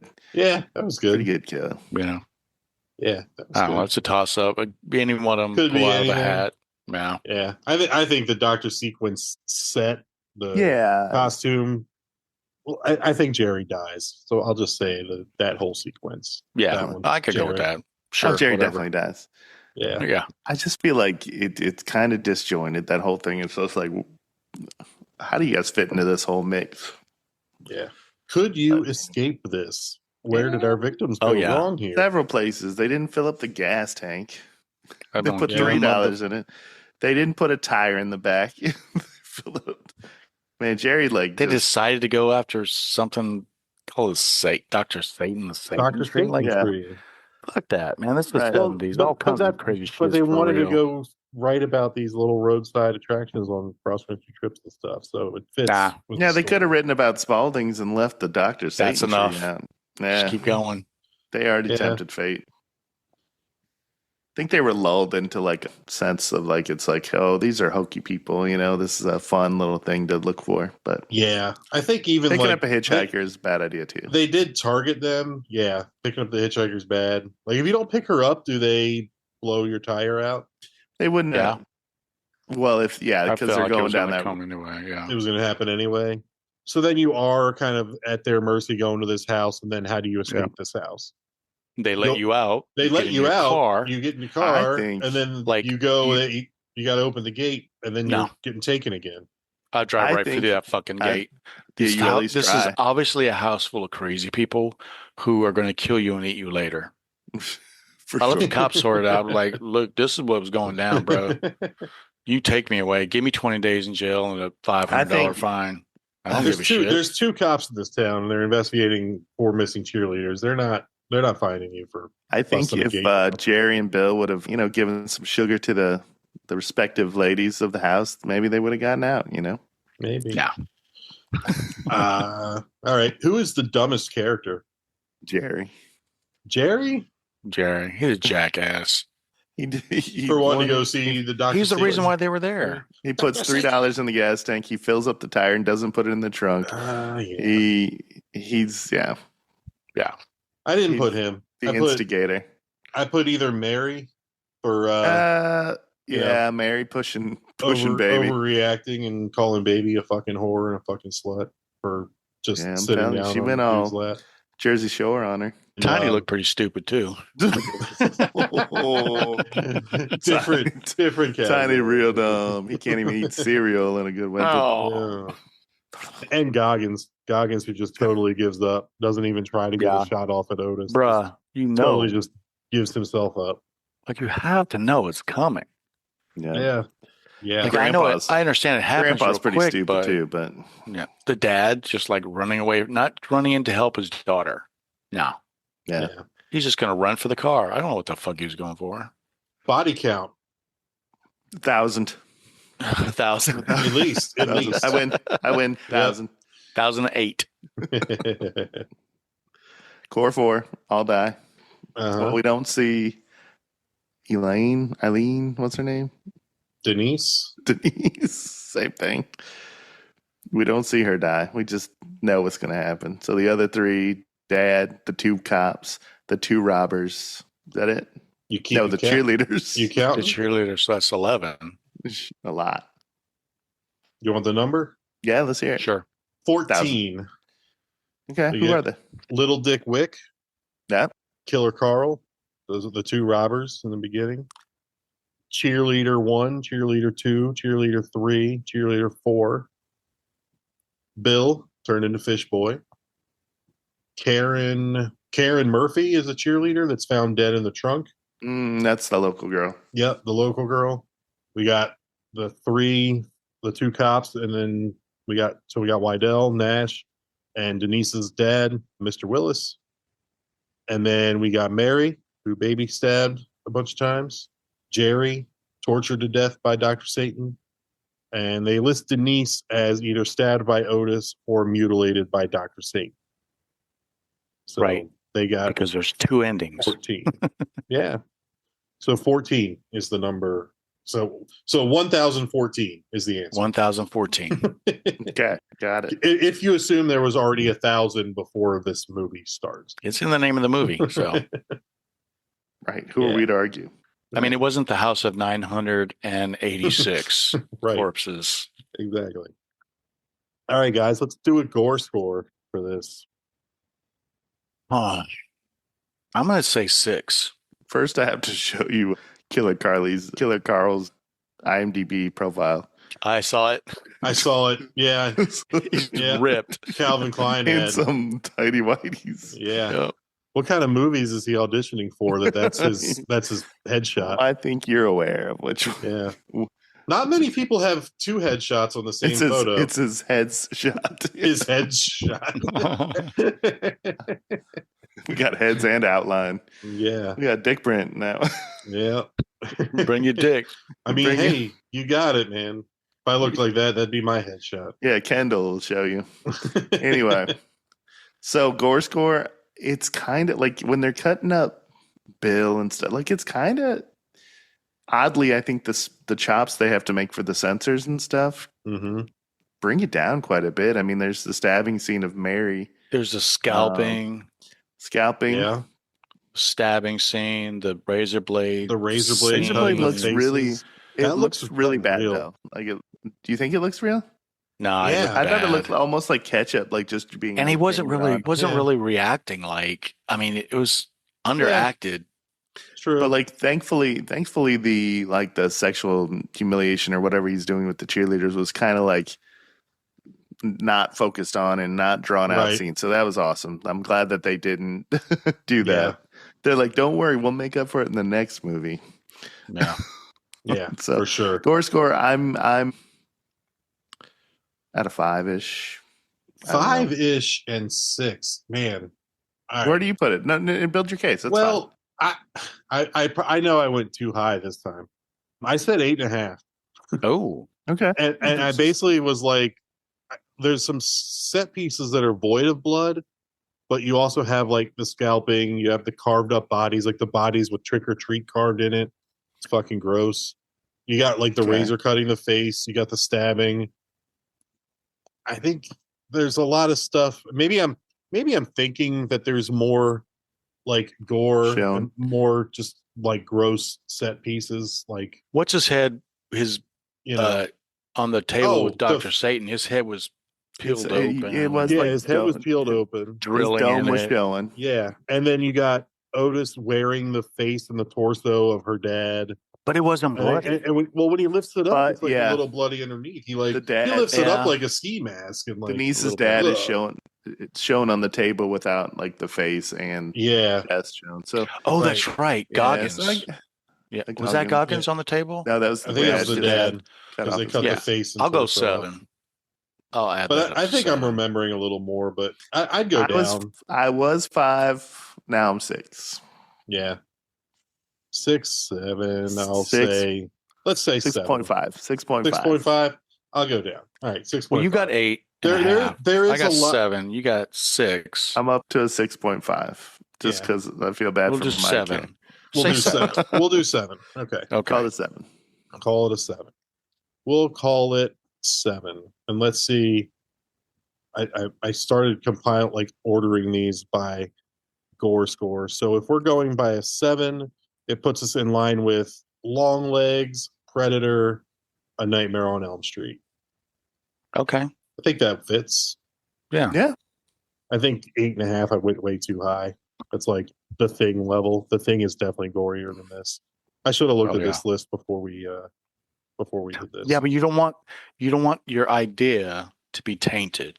Right. You don't want your taint to be idea. So we're the triad will get everybody in line. Yep, exactly. And then we'll look at what we're comparing it to and be like, oh yeah, that's not right. Yeah. Yep. At what point are we gonna spend a couple bucks to get somebody to flesh out our website so we can have like an interactive like here's where the gore scores are and everything, and our Hall of Fame and everything. We can have like an interactive. We'll get there. Yeah, we just need like 80 or 90,000 more listeners. We'll get there. We got this. So we need 80,015. we at least need all 1,000 from the 1,000 corpses. We need those to show up. Yep. All right. Some fun facts. This house in House of 1,000 Corpses is on the Universal Studios lot along with the tram. It's along the tram route that people going on tours take. And they didn't stop the tours during filming, which delayed a lot of the filming process.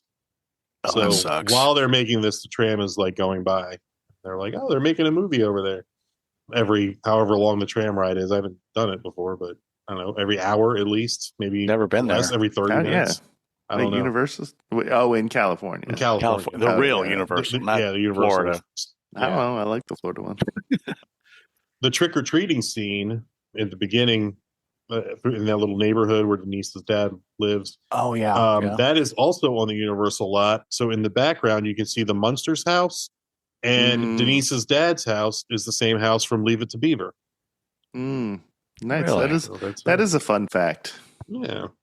Very fun. They used House of 1,000 Corpses as the theme for Universal's Halloween Horror Nights in 2010 and 2019. Okay.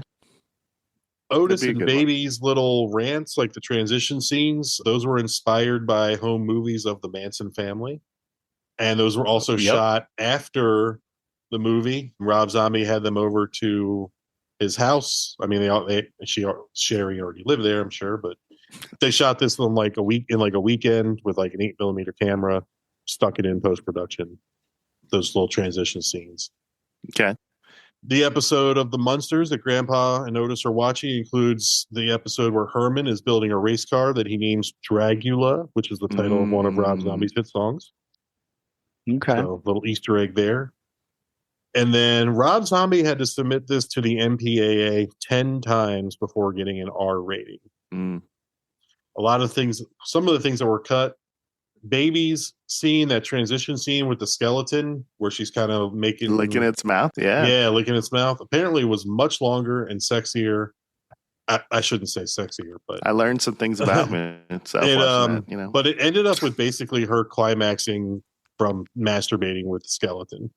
They should have kept that in. They were like, nope, that's got to go. The director's cut, which is, I guess, rare to find or has only been like shown once. Well, it's his cut somewhere. There's only one of them. Yeah. So you can't have so it's 105 minutes long, which means 16 minutes has been cut out from the version that we all get to see. And most of what's cut out is that scene and a lot more of blood. It was a 16-minute sex scene with the skeleton. Right. Okay. Just asking, where'd you other find fun facts? Yeah. No, I don't have any fun facts. This was one of the fun events where it's like we don't have to do the homework. Mike's going to do all of it. That's fine. Well, Horror Hall of Fame time. I don't do my own homework. All right, guys. Horror Hall of Fame time. Yep. Is Rob Zombie, writer director, a Hall of Famer? So I mean, he's got the numbers, but right? I don't think he's trilogy. He's also done 2 movies in another franchise. He's done 7 films total. Or music he's on the videos. Long list. Do you count music videos as like horror shorts? Horror personality type thing is what you're saying. Yeah. I don't mind adding him as the in that longer list, medium list. The long list. Mm-hmm. Medium to long list. Yeah. The schlong list. We'll run out of great talk about him eventually. Again. Yeah. Well, here's the test. Can't dismiss him. Is there going to be another movie that somebody's going to pick of his to be on here? I don't. I will. I won't. I can see Devil's Rejects. I'll pick 2 more. Yeah. 2 more, huh? Okay. Devil's Rejects and his Halloween. I would do. I mean, he did do Halloween. He did like an admirable horror job of staple. Mm-hmm. It was pretty enjoyable too. Like, for a franchise that's he's not going to leapfrog some that we've already talked about for this year, but we'll be talking about him again, I'm sure. Yeah. All right. The Firefly family as a whole, are they killers? Or are is it just Otis or Otis and Baby? F those freaks, man. Is it Dr. Satan? Like, who's the killer that could be the Hall of Famer here? It would have to be the family as a whole. It can't be Dr. Satan, yeah. Yeah, so the Firefly family. The 3 that make it into Devil's Rejects, maybe. Yeah, Captain Spaulding, Otis, and Baby. But even we didn't get the Strangers clan in. That's true. Yeah. I don't know. Yeah. These guys have more personality and memorable stuff than the Strangers. They do. Yeah. A lot more dialogue, a lot more lines. Sometimes less is more. I mean, less is scarier, right?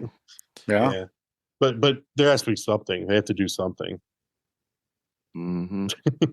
Like, was it like, what movie was it? Forgetting Sarah Marshall, where Jason Segel's taking surf lessons and Paul Rudd's trying to get him how to like pop up. He's like, just do nothing. He's like, you're doing too much. You're doing too much. Do less. And he just freezes and like doesn't move. He's like, well, you got to do something. You got to do something. I love that movie. That's funny. So good. Yeah. Yeah. All right. I think we'll talk about the Firefly family again down the road. I can see that. Any of the protagonists? I'm just gonna say no. Straight off. No. Yeah. No. Nope. Nobody had like. Nope. There's no hero here. No. They all eat it. Yeah, pretty much.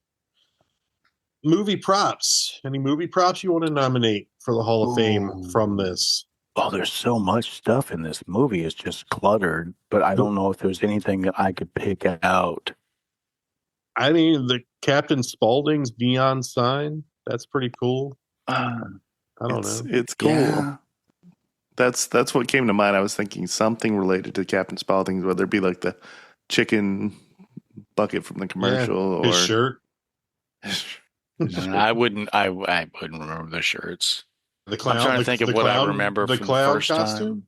Clown costume without like his the face Uncle in Sam it. clown costume. No, like a whole person without his head. Yeah, it'd be tough. Yeah. No, Maybe if there was like, there's some kind of Captain Spaulding's with his face on it. A fetus in a jar. That could be. That's a lot American of Horror movies. Story. That could be, tons of shit. The Haunting. Charlie's Basement. Right. I don't have a basement. Thank you. What if they had like a Roast little TV that? What if we had a little TV that played the news monsters. reports that come across of like the missing cheerleaders, but then also add like the Captain Spaulding ads sporadically through there? What about Fish Boy? Fish Boy prop? It's a whole person though. Yeah, it's a whole person though. It's the whole person. Yeah, right. I mean, you could do like a smaller, really good dummy figure of Rainn Wilson, quarter scale. Right. Yeah, Wax Museum. Yeah. What about a photo op section of Dr. Satan's lair, where like you and your loved one of you can be on the table and the other one can be in the apparatus and photo op. Cutting my husband's brain open. That was probably in the. It's very tiny. Halloween terror thing at Universal. Was it? But I would never do it though. I would never do it because that's how they get you. That's how they get you. The murder ride. The murder ride was fun though. The murder ride was almost more memorable than the Dr. Satan. Maybe the little car from the murder ride, the thing they're getting pushed around in. Yeah. If it said murder ride on it. It wasn't even a ride. I forgot about that. The guy's just like pushing him in a cart. It's not even like on tracks. Right. Yeah. I don't know. I feel like there's some stuff, but nothing is like, oh, that's definitely this movie, except for like the neons, except for the neon sign, the scarecrow mask. But like, you wouldn't remember that. Like, no. It was a cool shot, but I think I watched the movie today. The neon sign might be like the only real candidate here. What about the sign for the liquor store? Oh yeah, both those signs. I can't own something like that. Nobody can own something like that in their house. Now I know what I'm getting him for Christmas. The goober name tag. Goober name tag. Maybe. But you have to watch the movie a few times to remember Goober. That's a deep cut. Do you wear like name tags when you go to conventions, like cons? Do people do that? And you should just put yours, put like G Ober, but make the O bigger, like someone filled it in. That would be a cool T-shirt. Yeah, there you go. A T-shirt of a name tag. Yeah, I already have too many T-shirts to wear to those things. Yeah, can't work. I'd have to do outfit changes. I used to have a T-shirt that said it was black with those like stick-on "Hello, my name is Inigo Montoya. You kill my father. Prepare to die." Yeah, it's a good one. Or Blade 3. Hello, my name is Fuck You. All right, guys. That's all that I got. Final thoughts on House of 1,000 Corpses. A little too camera edity for me, but I mean, not a bad movie. Mm-hmm. It's worth a watch. All right. I'm dropping down a little bit after nitpicking a few things to a 3. So it's a 3 out of 5 there for me. It was a fun grindhouse film with some fun sequences. Yeah, that cutaway for the cop shot was awful. The tone shifts were a little rough, but yeah, good. Yeah, I'll do a 3.1. 3.1. Okay, so he's at a 6.2. Yeah, don't confuse Justin. There's some stuff that you can nitpick for sure, and I remember liking this a lot when it came out, and I feel like it maybe just hasn't aged very well. Even though his style is unique, and I think I like Devil's Rejects better than this, even though it's still icky. I don't know. I think we've had 23 years to like set the tone of what will shock us at this point. I think in 2003, this was shocking. Right. Yeah. Maybe not so much shock value in 2026, I guess. I think if this was a brand new movie, it would hold up. Yeah. Okay. Shock value wise. Yeah. Yeah. I mean, seeing someone getting scalped is never a good hang. Mm-hmm. Yeah. But we've seen it. Like, it's like we've seen a lot more. Yeah. I don't know. Hey. Jaws holds up. Jaws Sounds like does we a all lot. liked it. I think But a new makeup. Charlie go maybe ahead. liked it a little more than I thought you were going to like it. Is that right? Yeah. Yeah, Yeah. I like it. Cool. All right. So our next host with the most is Charlie, sir. You get to pick what our next film is going to be that we're going to cover. So I was back. I had a short list of 4 that I wanted to do. Did you just pick now, or are you still picking? I picked today. Okay. Earlier. And I was like, I mean, this is really good. And this is a different genre. And this is like a zombie genre. And then there's this one, which is that. And, I was like, But then after I like, okay, I put it down for a minute, pick it up, and I look at it. I'm like, I mean, this isn't one of my top 5 movies. A movie that I saw opening weekend in 1986, starring Sigourney Weaver. Oh, Aliens. And that's why I asked you earlier to send me the tentpole list. The tentpole list to make sure, because Alien is really good. Yes. And for the time it came out, it was groundbreaking. And it really created the whole alien horror genre almost single-handedly. Yeah. But we've touched on this before. Aliens is like a Predator movie. It's action-packed. It's got jokes. It's interesting. It's horrifying. And it's just a perfect horror movie. It's got my guy. Michael Biehn. Yes, Michael sir. So I think we've touched on this before, but Alien is basically a slasher film, right? There's some other stuff, but like it's a true horror. And then this one gets more and this is going to have Bill Paxton, protagonist here, who's already in the Hall of Fame. Yeah. The villain is going to be on the short list. The props. There are so many props in this movie. You're going to look at like that's going to take us a good 15 minutes just to say, okay, well, this is in, this is in, this is in, this is in. Oh, wait, we forgot about this. This is in, this is in. Yeah. Aliens may be like a 3-hour episode. It could be. It really could be. You said Aliens 3? Is that which one you said? No. Aliens Resurrection. With Tyrion Lannister up in there? Yeah. Alien what? You didn't finish. Yeah. Versus Alien what? Romulus? Yeah. And it really bugs me when people call Alien 2. It's not Alien 2. No, it's Aliens. Who says that? Who says that? Several people I know who have called it Alien 2. I love that movie. No, you don't. Because you're disrespecting it by calling it Alien 2. That's bad parenting. It is. Okay, so that's what I'm going with. All right, Alien 2 coming up next week. Aliens. He just did it. I think in Spain it's probably Aliens Dos. No. No, it'd be Dos Aliens. Dos Equis. Oh man, we'll have to look it up. I'm sure that was probably an issue with the foreign translations.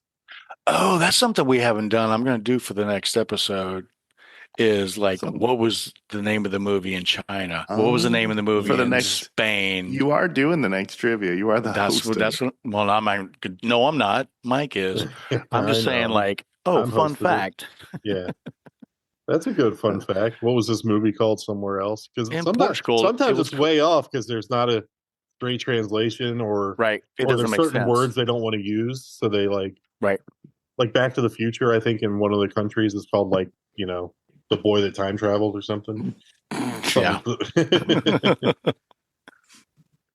in their language, because Back to the Future didn't translate to whatever. Right. Well, in the movie, it doesn't really make a ton. Doesn't make sense. No, it's really Back to the Present. Anyway. Anywho, all right, that's all we got for House of 1,000 Corpses. House of Wax. Is that your next pick? Maybe. I know you're a big Paris Hilton guy. He is. Yeah. Just one video. Never mind. Just one movie of hers you really like. And then in House of Wax. Penthouse of Wax. Wax is WHACKS. Oh, Justin's thinking about it. I had to He has spell to it out. spell it man. out in his head. I was like, wax. Wax. Oh. On that note, all right, guys. Thank you all for listening to the All Guts So Gory podcast. If you like what we're doing here, please give us a rate and review wherever you listen to your pods. Make sure you follow us. You don't want to miss your favorite horror movies as we break them down. If you like House of 1,000 Corpses, or if you're disturbed that I call it House of 1,000 Corpses all of a sudden because no one else does and it sounds weird, tell me to stop. You can engage with us by dropping us some fan mail. There's a link in all of our show notes where you can do so and engage with us. Follow us on Instagram at allgutssogorypod. All right. For Justin, Charlie, I'm Mike. Thank you so much. This is All Guts So Gory. Andy, take us home. This is the end, friend.